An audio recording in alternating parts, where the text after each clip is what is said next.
逆風飛翔秘訣錄，提升自己嘅解難能力，令自己升呢。當我哋睇清逆境中嘅自己之後，點樣可以透過以下解難7部曲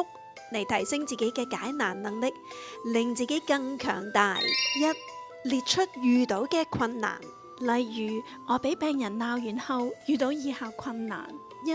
好嬲，俾人鬧嘅畫面喺腦海揮之不去；二、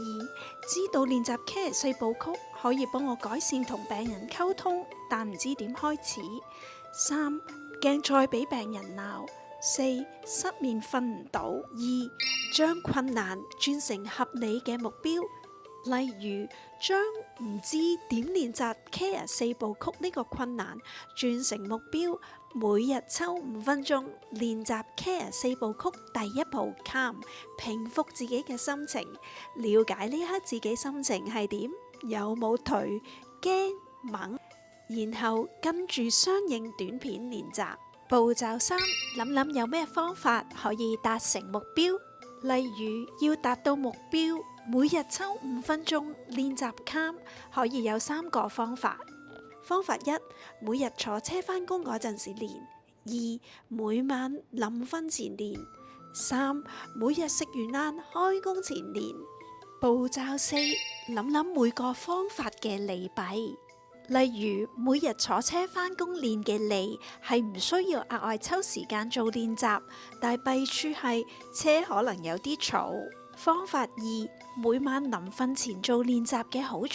係可以專心做練習，但係弊處係要額外抽時間做，亦少咗時間陪屋企人同打機。